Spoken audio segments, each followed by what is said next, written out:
The day starts early to catch a mid-morning flight to Washington State. In this video, I'll share my experience, and the back part will include a tasting of a fantastic value-priced wine. The aerial view shows a rugged landscape approaching the Tri-Cities Airport in southern Washington.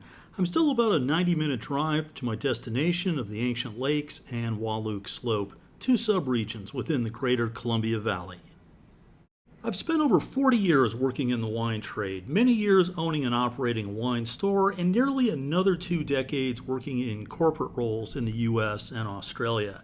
I'm tired of the corporate grind. At 60 plus years old, I'm now a partner in a wine import company, and I work on YouTube videos as often as I can. No 2 days are ever the same. I focus on what I like most, working with good people, enjoying the adventure of wine, along with having the opportunity to learn something new with each day. Washington is one of the world's most interesting wine regions. It's a place that I typically visit during the winter months. As for the Columbia Valley, it's east of the Cascade Mountains. It's home to about 99% of the wines produced in Washington. Much of it is like desert-like conditions. Over the drive, I expect to see more tumbleweeds versus other vehicles. Much of the time, the Columbia River and the snow-capped mountains are not all that far away. I've made my way to the small town of George, Washington to check into the most posh and only hotel in town. I have a room with a view looking out at my lonely rental car. Food options are a taco truck that hasn't moved in years and a burger place. I always go for the tacos, never disappointed. The next morning, I'm up early. It's a brisk one. A credit card comes in handy to clear my windshield. I'm just a few minutes away from my destination and a day of tasting through about 60 wines, mostly tank and barrel samples. These are unfinished wines from fruit that was just harvested a few months prior. The wines are cloudy, some still have fermentation aromas, they're not yet fine filtered or cold stabilized. The project is to put together an aromatic white blend for one of my clients. Individual lots will be used to create a blend that is better than simply a sum of the parts. I'm working with one of the winemakers at Ancient Lakes, Stefan Devery. Current 2024 vintages, all of these white samples here. So they're fresh out of primary fermentation, racked off their fermentation lees, off of their gross lees, but have not been centrifuged yet. This is the very beginning of the blending process. So we use this time period to come up with base blends, figure out what we're looking for each specific brand, each specific client, and kind of the different aromatics, the different flavor profiles, the finishes, sugar levels, acid levels, all that good stuff, and getting a good base start. And then as the samples get more and more towards the finish line, then we can put the finished product together.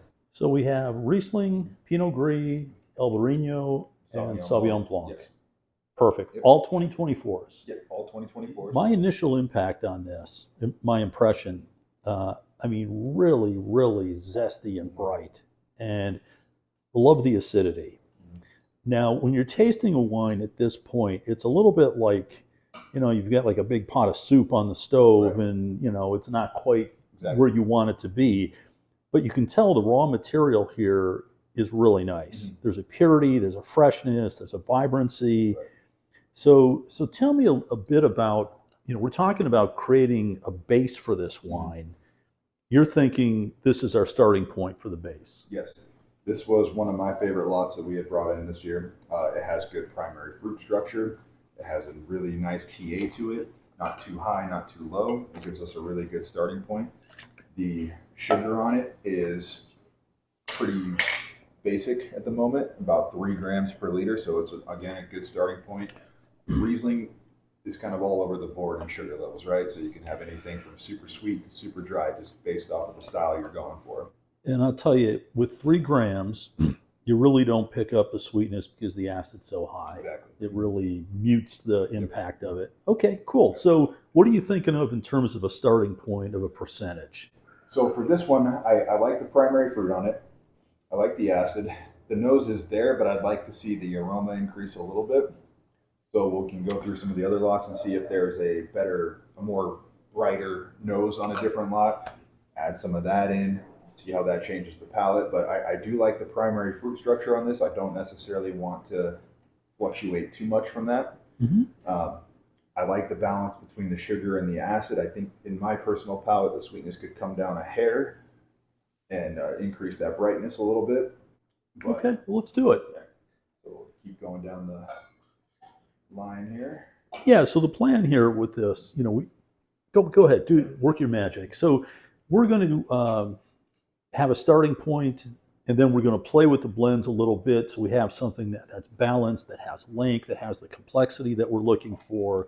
So this is a wine that is going to show a lot of primary fruit characters. So we're looking for something that has that vibrancy and freshness. We're trying to get the length, as much length as we can possibly get out of it. And in terms of the sweetness, we're talking something that's just at the level of being detectable. So that little bit of added sweetness, it's not like you're going to taste the wine and say the wine is sweet, but that bit of residual sugar will round out the wine. It gives a little more volume on the palate, kind of takes the edge off it. All right, we're going to see if blending wine is your superpower. We'll take our mixer here. Do I need to keep these? You don't have to. Okay. So then this is we're just kind of trying to figure out the base here, get the base Riesling at the palate structure we're looking for, the aromatics we're looking for. We're not too worried about the color or the clarity yet because, like I was saying, these are pretty young and pretty raw still, so that will change throughout the aging process and the fining process. But as we do that, that doesn't really tweak the palate, so we can get the at least blends figured out, and then winemaking can go through and do their centrifuging, go through stabilities, fine filtering, all that good stuff before it's ready to get into a bottle. Well, I tell you, the aroma on this, there's definitely like a very distinctive citrusy character here, and a bit of that green apple note. And there's something here that reminds me a bit of like pine. Yeah. It's almost like a juniper type characteristic. So that did kind of tweak the palate in the way I was hoping for. It did, to me, increase the brightness and freshness a little bit. It still kept that nice primary fruit. It didn't quite increase the nose aroma that I was hoping for. So we can keep playing around with that, and that could come from some Sauvignon Blanc. That's usually a very floral variety. That can come from some Albarino that's very bright and fresh. Mm-hmm. So we have options to play around with it. We can also keep tweaking the Riesling. So it's a bit of a process sometimes, and you almost start out with an educated guess, but a guess nonetheless. I'll tell you, the thing I'd like to retain on this, I like the acidity. Mm-hmm. I like the brightness and freshness on the palate. Right. I do think the aroma, I agree, it could use a little bit more of a expansive, nuanced character to it. So what's your suggestion in terms of next step? So for the next step here, check my notes here, we're going to go through and try to find something that's very, very has a vibrant nose. Here you've added what percentage of Albarino? So about 10%. Got it. Okay. And I can already kind of smell the fruit coming out of there a little bit more than I was on that previous blend.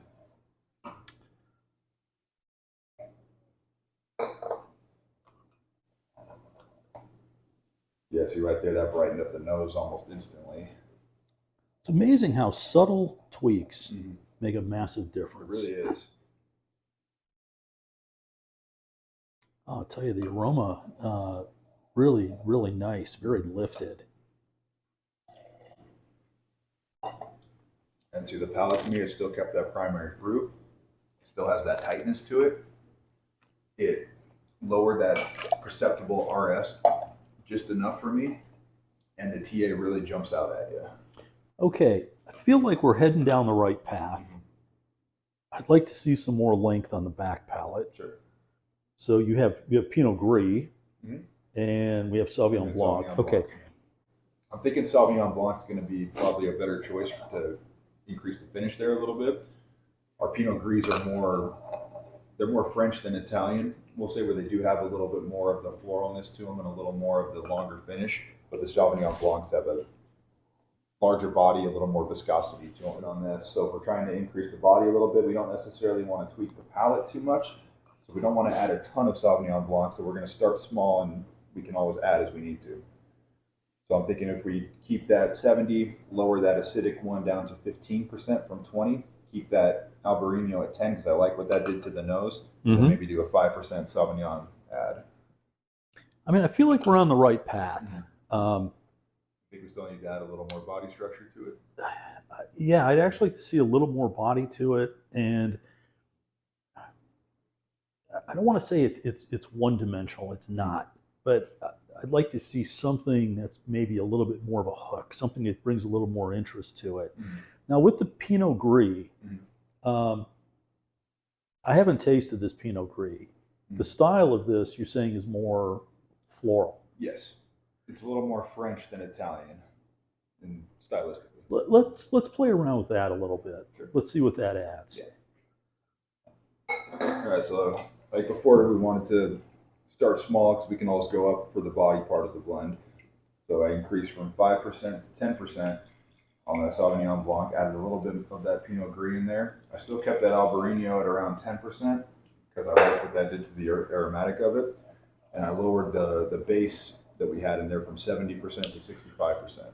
So at this point, we have 4 different varieties, and we have Riesling from 2 different vineyards. Yes.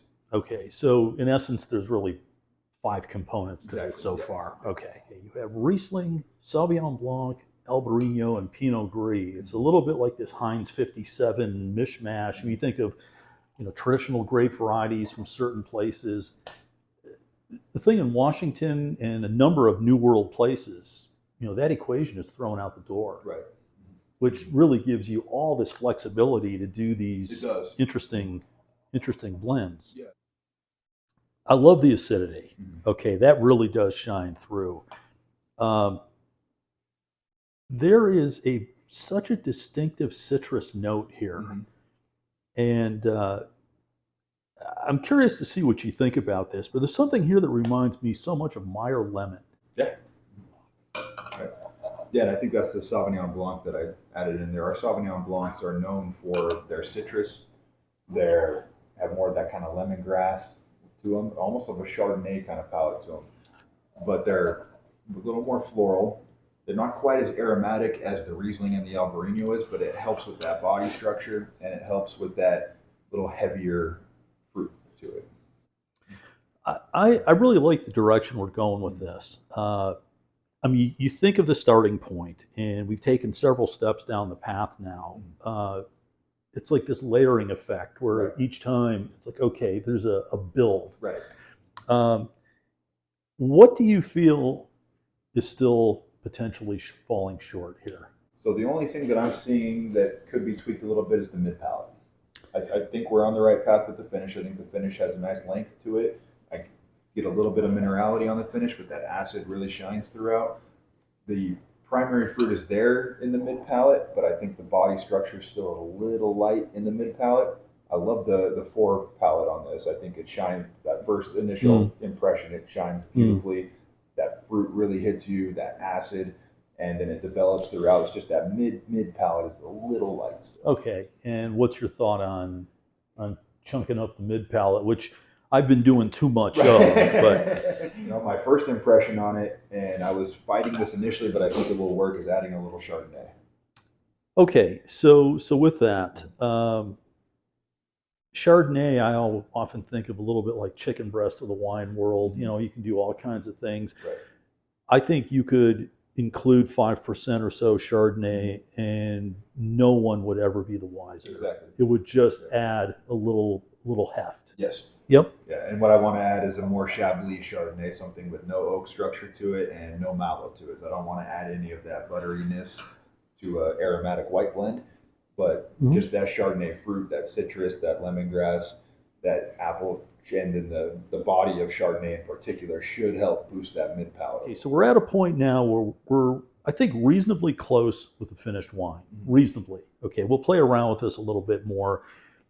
But what are the steps now from where we're at today to actually having that wine in bottle and ready to be sold? Right, so the steps from here are going to be putting the blend together, finding it, getting that nice clear color, stabilizing it, filtering it, and we're bottle ready. I mean, the steps are really quite simple, clean. Yep. You know, there's not a lot of manipulation that goes on. No, wine is about as natural as you can get in the alcohol industry. And the whole intent here is to show the purity, the freshness, and be a reflection that has a sense of place. Exactly. I'll receive several more samples over the coming weeks and months as any fine-tune adjustments are made. Then comes the final assessment and my sign-off on the completed wine at the time of bottling. Before the long drive back, I made a quick stop to see a vineyard at the nearby Wahluke Slope. If you know this place, good for you.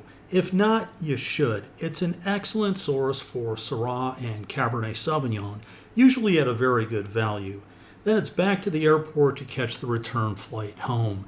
After a long day of tasting about 60 wines, a cold local brew at the airport lounge hit the spot. It's been a good, productive trip. Lastly, I'd be remiss if I didn't include at least one wine review. I brought back a bottle of the 2021 Luke Cabernet Sauvignon from the Wahluke Slope. This is a beauty. It's one of the better value-priced reds that I've tasted all year long. Expect to pay around $20 to $23 per bottle.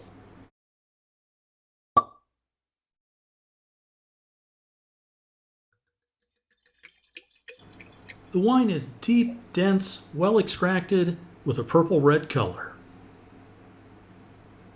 Oh yeah, this smells outstanding. There's just heaps of dark fruit character. There's a bit of a roasted coffee, dark chocolate note. You do get some of the smoky oak characteristic as well, but very good intensity, good purity, smells wonderful.